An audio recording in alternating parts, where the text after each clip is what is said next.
अब देश की जनता सर से लेके पांव तक ये अकंठ झूठ बोलने वाला बंदे से ऊब चुकी है और कह रही है कि जाओ भैया, शिक्षित बेरोजगार का दर जो है 83% हो चुका है मैडम।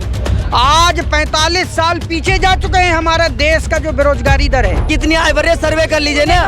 80 करोड़ तो गरीब बना दिए, जो राशन ले रहे हैं लाइन में लगा दिए उनको। पीएम मोदी ने ऐसा काम हमारे आगे तो करा नहीं। जो हम पीएम मोदी के काम को हमने तो कुछ देखा नहीं, हमने तो केजरीवाल साहब के काम देखे हैं। आपका पति जेल में चला जाए तो क्या आपकी पत्नी घर में बैठेगी? वो चैन से नहीं सो सकती है, वो अपने पति के लिए बाहर आई है।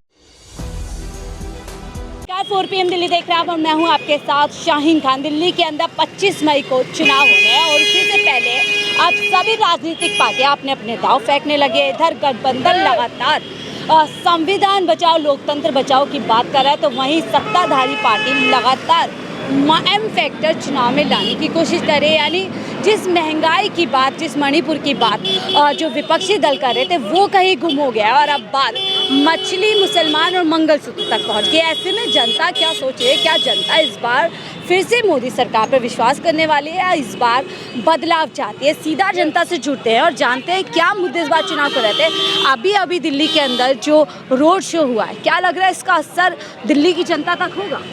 देखिए, दिल्ली की 2 करोड़ जनता ऑलरेडी पहले से अपने मन में केजरीवाल जी को अपना बेटा मान चुकी है और वो आशीर्वाद उनके जेल जाने से पहले ही दे चुकी है। ये तो फॉर्मेलिटी हो रही है। आप 4 जून को देखिएगा, दिल्ली की 7 सीटें हम जीत रहे हैं। दिल्ली की 7 सीटें इंडिया गठबंधन की झोली में जा रही हैं और इसी हड़बड़ाहट में, इसी घबराहट में आज जो देश का तानाशाह नरेंद्र मोदी और अमित शाह है, ये उल जुलूल ऊट पटांग जो भी बोला जाता है बोल रहे हैं। जो इनके फेवरेट जुमले हैं वो छोड़ रहे हैं और इनका सबसे फेवरेट जुमला हिंदू मुसलमान वाला, और आज की डेट में उनका एक और जुमला नया, जाने कहाँ से फर्जी बातें ढूंढ के ले आए हैं कि कांग्रेस ने अपने मैनिफेस्टो में वो क्या है, वो मंगलसूत्र। अरे कांग्रेस 55 साल इस देश में राज कर चुकी है, किसी का मंगलसूत्र तो छोड़िए, अरे इंदिरा गांधी जी ने अपनी सारी संपत्ति दान कर चुकी हैं। अब इससे ज़्यादा और क्या बात हो सकती है? तो अब देश की जनता सर से लेके पांव तक ये अकंठ झूठ बोलने वाला बंदे से ऊब चुकी है और कह रही है कि जाओ भैया, 4 जून, मैं फिर से दोहरा रहा हूँ, इसी चैनल में, आपके चैनल में मैंने पिछली बार भी बोला था कि 4 जून शाम 6 बजे के बाद की जो दिल्ली से ट्रेन होगी अहमदाबाद के लिए, उस ट्रेन में इन दोनों को, ये जो है ना एक रंगा बिल्ला अमित शाह और नरेंद्र मोदी, इन दोनों को जो है अहमदाबाद की ट्रेन में बैठा के पूरी दिल्ली की जनता इन्हें अहमदाबाद छोड़ के आएगी। ताजी वो कह रहे हैं 4 जून 400 बार फिर एक बार मोदी सरकार। 2 बार 2 चरण के चुनाव हुए हैं, नहीं गए तो 2 चरण के, आप क्या करोगे? 2 चरण के चुनाव हो चुके हैं ना। 2 चरण के चुनाव के बाद आपको लगता है कि एक बार भी किसी मंच में मोदी जी ने या अमित शाह ने 400 पार अब की बार ऐसा कुछ नारा दिया है? लग रहा है क्या सुनिश्चित हो चुकी है उनकी जीत, या फिर लग रहा है इधर उधर पूरा पलड़ा हिल चुका है? जो चीजें मैं देख रहा हूँ, जो आज में जो सर्वे निकल रहे हैं, हर 5 लोगों में से इनका एक आदमी, हमारे 4 आदमी, यानी इंडिया गठबंधन की तरफ 4 लोग, इनकी तरफ 1 आदमी। अब आप कैलकुलेशन कर लीजिए, 543 हैं।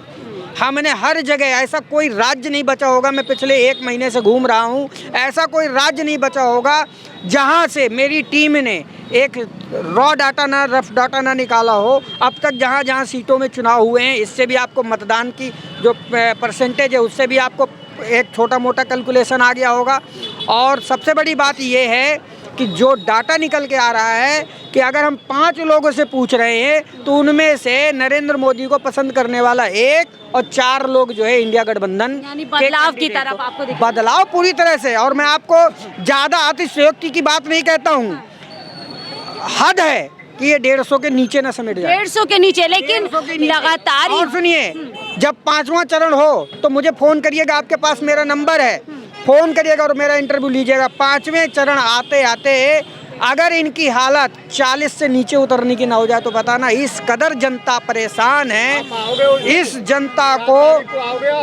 जनता को 10 सालों में इन्होंने निचोड़ लिया है।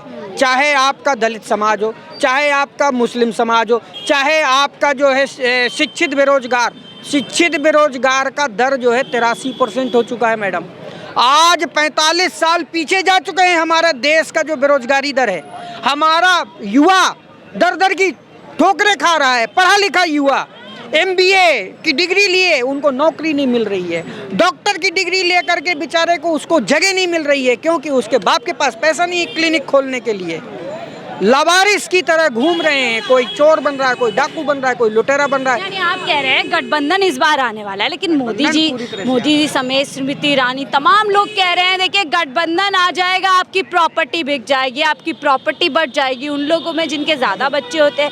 और स्मृति ईरानी तो यहाँ तक कह रही हैं कि प्रॉपर्टी के पेपर छिपा दीजिए। राहुल गांधी अमेठी आ रहे हैं। दरअसल क्या है कि ये जो 22-24 लोगों को जिनको इन्होंने पूरे देश की संपत्ति बांटी हुई है, ये जनता के पीछे मुंह छिपा करके ये अपने उन 22-25 मित्रों को जिनको इन्होंने पूरे देश की संपत्ति बांटी है, ये उनकी संपत्ति को छुपाना चाहती है। ये है उनका असली मकसद। जी तो कहते हैं सबका साथ सबका विकास कर रहा हूँ, गरीब लोगों को साथ लेकर के चल रहा हूँ। जुमले हैं और जुमलों पे मैं पहले बता चुका हूँ, कोई नहीं भरोसा करता है। गूगल भी भरोसा नहीं कर रहा है। गूगल पे डालो दुनिया का सबसे बड़ा जुमलेबाज नरेंद्र मोदी, दुनिया का सबसे बड़ा तड़ीपार अमित शाह।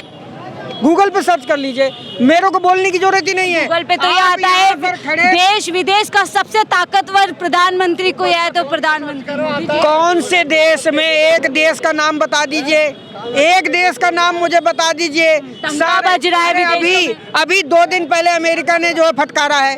अमेरिका ने इनकी जितनी कंपनियां सब, अरे उनके बोलने से क्या होता है, उनको पैसा। झूठ बोल रहे हैं, सब बोल रहे हैं कि जितनी पब्लिक है पूछो किसी को भी, सारा झूठ बोल रहा है। झूठ बोल केजरीवाल के ऊपर कर रहे हैं, क्या करा है? बिजली के बिल माफ कौन से करें? 18,000 का मेरा। फिर प्रधानमंत्री मोदी जी ने क्या किया वो बताइए। मोदी ने तो सारे काम कर रखे। क्या हैं। काम? विदेशों में जय जयकार हो रही है, मंदिर बनवा दिया। आपके लिए क्या किया है? आपके लिए क्या किया? आपने सब कुछ कर रखा है। क्या किया? एक नाम बताओ मैडम, एक काम बताओ मुझे। सब कुछ कर रखा आपके लिए क्या किया? है। हमारे नौकरी है बच्चों के पास, मोदी का एक काम बताओ। नौकरी है बच्चों बच्चों के पास 4-3 बच्चे हैं, तीनों के बाद नौकरी लग रही है। एक की भी बता दो, मोदी ने क्या नौकरी। भैया क्या है? मैडम सुनिए, हमारे अंकल जी को पता नहीं है। सुनिए, ये अंकल जी मोदी जी का सपोर्ट करे। सुनिए, भारत की बात देखो, हम भारत में खड़े हैं, भारत की मैं कह रहा हूँ, भारत की बात करनी चाहिए, मैं विदेश की बात नहीं करनी चाहिए। एक एक करके ले लेते हैं। सुनिए, युवा की बात इस समय बहुत जरूरी है। सबसे मोदी जी ने ये कहा था कि मैं 100 दिन सुनिए, मोदी जी ने ये कहा था कि जब मैं पहली बार जो प्रधानमंत्री बनने थे तो 100 दिन में मैं काला धन लाऊंगा, सबको 15-15 लाख दूंगा, 2 करोड़ रोजगार दूंगा, और 2022 में घर दूंगा, मकान दूंगा गरीबों को। तो मिला नहीं क्या? कहाँ मिला? आप ये बताइए, 10 साल पहले पेट्रोल कितने का था, डीजल कितने का था, CNG कितने की थी बताइए? आय भी तो बढ़ी है, ये बताया जाता है लोगों की आय बढ़ रही है। अरे मैडम, कितनी आय बढ़ रही है? सर्वे कर लीजिए ना। तो कह रहा है 80 करोड़ तो गरीब बना दिए, जो राशन ले रहे हैं लाइन में लगा दिया उनको। मोदी अरविंद केजरीवाल ने जो घर घर राशन देने की योजना लगाई दिल्ली में, तो LG साहब ने मना कर दिया। मोदी जी ने कहा नहीं नहीं, उनको लाइन में ही लगने दो, गरीब लाइन में ही लग के राशन लेगा। एक दिन की पूरी झाड़ी खराब करके एक आदमी 5 किलो राशन लेने जाता है। ये है मोदी जी की तानाशाही। 26 अप्रैल को हमारे MCD का इलेक्शन होने वाला था, उसको इलेक्शन को रद्द करा दिया LG साहब ने। क्यों रद्द कराया बताइए? और रद्द होने के बाद वो BJP के जो पार्षद थे वो डांस कर रहे थे, अंदर सदन में डांस कर रहे थे। बताइए चंडीगढ़ का क्या हुआ? दुनिया को पता है चंडीगढ़ में BJP ने कैसे चुनाव जीता है। मैं ये कहना चाहता हूँ कि 21 साल का लड़का रिटायर होकर घर आएगा और 50 साल का बुड्ढा पार्लियामेंट में बैठेगा या विधानसभा में बैठेगा। यानी अब युवा सवाल कर रहे हैं कि 10 साल। देखिए, मैं ये कहना चाहता हूँ, पार्लियामेंट हो या विधानसभा हो, युवा को कम से कम 60% भेजना चाहिए।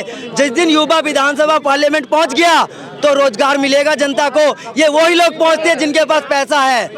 गरीब के बच्चे को, युवा को भेजिए पार्लियामेंट, देखिए बिल्कुल अच्छा विकास होगा। एक बात बताइए, अरविंद केजरीवाल को दुनिया कुछ भी कहे, देखिए विपक्ष में तो होता ही है, अरविंद केजरीवाल ने वो काम करके दिखाया। मैं आपको एक बात बताऊंगा, किसी को पता हो या ना हो, जो श्रवण कुमार की जो स्कीम है ना, जो केजरीवाल ने लाई है, वो पूरे हिंदुस्तान में हर स्टेट में लागू है।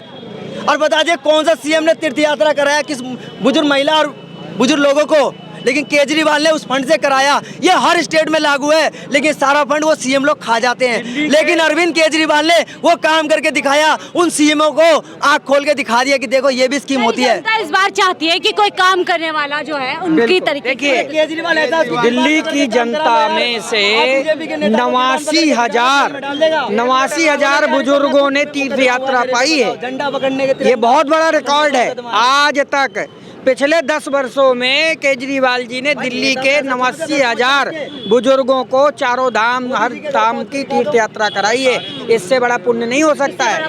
मोहल्ला क्लिनिक खुलवाया। और एक चीज आपको बता दूं, दिल्ली के अंदर प्रत्येक घर में आप खुद जाइए और जा करके पूछ लीजिए कि दिल्ली की जनता सिर्फ एक आवाज आती है। यानी इस समय आप कह रहे हैं कि एक ही आवाज आ रही है, यानी गठबंधन दिल्ली के अंदर जेल का जवाब वोट से दिया जाए। सुनिए, एक 31 साल का युवा, जिसकी अभी आप बात भी कर रहे थे, मछली पे बात कर रहे थे, संतरे पे बात करते, एक 31 साल का युवा जब तेजस्वी यादव जी प्रचार करते हैं बिहार में ना, तो उनके पीछे 40 हेलीकॉप्टर भेज देते हैं बीजेपी वाले।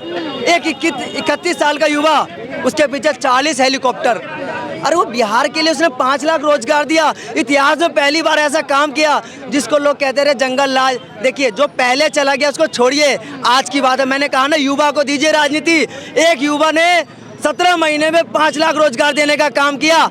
उत्तर प्रदेश के लोगों को भी रोजगार मिला, झारखंड के लोगों को, राजस्थान के लोगों को रोजगार दिया। किसने? जो पलायन करते हैं। देखिए, मैं यही कहना चाहूँगा, जनता उसे चुने जो जनता के करीब रहता हो, जो जनता के क्षेत्र का हो। ऐसे नेता को मत चुनिए कि वो गायब हो जाए। पीएम मोदी तो दिल की बात करते हैं, जनता से मन की बात करते हैं। पीएम मोदी अपनी की बीवी से बात तो बात करते नहीं करते, हो, मन पर की हो। पीएम मोदी ने ऐसा काम हमारे आगे तो करा नहीं। जो हम पीएम मोदी के काम को हमने तो कुछ देखा नहीं। हमने तो केजरीवाल साहब के काम देखे हैं और केजरीवाल के साथ पक्ष में आप क्या कहेंगे? कुछ नहीं, भाई साहब कह रहे हैं युवा को लाना चाहिए, युवा को लाना चाहिए। तो उनकी वाइफ कैसे उतर गई मैदान में? कोई युवा इन्हीं को कह दो बना दें, इन्हीं को बोल दो लगा दें, इन्हीं को खड़ा कर दें। किनकी वाइफ? सुनीता हाँ, सुनीता केजरीवाल आनी गई मैदान में, तो इनको बोलिए ये युवा है ना, तो आशीर्वाद मांग रही है जनता। आशीर्वाद तो वो क्यों मांग रही है? युवा की बात कर रहे हैं, इनको क्यों नहीं टिकट दिया जा रहा था? देखिए, उनकी जगह इनको खड़ा कर दे। मैडम मैं बताऊं, यार अभी सुनिए, राजा का बेटा सुनिए, एक मिनट भैया, मैं बोलूंगा, राजा का बेटा राजा क्यों नहीं होगा? सुनिए, आप मेरी बात सुनो, राजा का बेटा, सुनिए मेरी बात। जय श्री राम, जो राम जी थे, उनके पिताजी क्या थे? आप मुझे इसका जवाब बताएंगे। राम जी के पिताजी क्या थे? राजा थे ना। राजा किसको बनाए फिर वो? कौन बना? नहीं, मैंने आपसे क्या पूछा है? अच्छा, सुनिए एक मिनट बात कर लेते हैं, बात कर लेते हैं। अभी यहाँ पर इधर आइए, बना दो। अभी राम जी के पिताजी राजा थे, चले, उनके बेटे भी राजा ही जनता बने। से जुड़े हुए थे, धोबी को बना दिया राजा। बताइए, जो धोबी ने सीता जी को घर से महल से बाहर निकलवाया, क्यों इस धोबी को राजा बना दिया राम जी ने? राम जी के पिताजी राजा थे, राम जी भी राजा बने।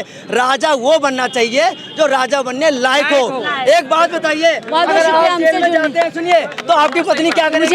आपकी पत्नी घर में बैठेगी। अगर आपका पति जेल में चला जाए तो क्या आपकी पत्नी घर में बैठेगी? वो चैन से नहीं सो सकती है। वो अपने पति के लिए बाहर आई है, ना कि वो चुनाव लड़ रही है। यानी पत्नी का धर्म निभा बिल्कुल, रही है। पत्नी का धर्म, अपने मंगलसूत्र का धर्म, अपने सिंदूर का धर्म निभा रही है वो, कि अपने पति के साथ वो खड़ी है। 4 बार से सीएम है, एक बार भी नहीं आई मैदान में।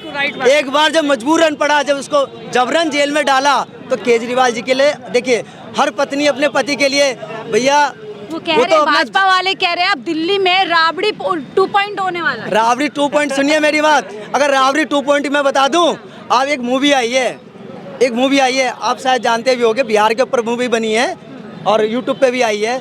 आप उसको वेब सीरीज को देख लेना, जिसमें वो महिला अनपढ़ होती है, घूंघट तान के जाती है विधानसभा में। वो राबड़ी जी के ऊपर ही बनी है। तो वहाँ के विधानसभा में सब लोग हंसते हैं, अरे यार ये अंगूठा टेक को क्यों उठा के लिया है? अब वो भी घूंघट करके जाती है विधानसभा में। तो उसने पता क्या बोला महिला ने? पहले दिन तो देखो घबरा गई हो, फिर दूसरे दिन वो कहती है जाके, जो महिला अगर घर चला सकती है ना, वो संसद तो या विधानसभा तो क्या है, सब कुछ चला देगी। उस महिला ने अपनी पति को भी जेल में डाल दिया। अपने पति को उसने देखा, वो फिल्म की बात कर रहा हूँ, उसने अपने पति को भी जेल में डाल दिया। कोई इसमें बुराई नहीं है। जब आप सत्ता में हैं और आपके पति में जैसे कह रहे हैं कि सीएम अरविंद केजरीवाल पे एक मुसीबत आई और अब जब दिल्ली की जनता को उनकी ज़रूरत है तो ऐसे में सुनीता केजरीवाल कमान संभाल रही है और वो जनता से आशीर्वाद कहीं ना कहीं मांग रहे हैं कि लोकसभा चुनाव 2024 में उनके जो पति हैं अरविंद केजरीवाल, उनकी पार्टी आम आदमी पार्टी को कहीं ना कहीं जनता अपना आशीर्वाद है। इसी को लेकर के आज बड़ा रोड शो किया। इस बीच जनता की क्या राय वही जानने के लिए यहाँ इस दिल्ली की सीट पर मौजूद थे और जनता का तमाम आपने बातें सुनी। जनता इस बात चाहती है कि रोजगार पे बात हो, बेरोजगारी पे बात हो, जनता चाहती है कि महंगाई पे बात हो, जनता चाहती है कि गरीबी पे बात हो, जनता नहीं चाहती कि उसको मुद्दों से भटकाया जाए। फिलहाल मुझे दीजिए इजाजत, आप देख रहे थे 4PM दिल्ली।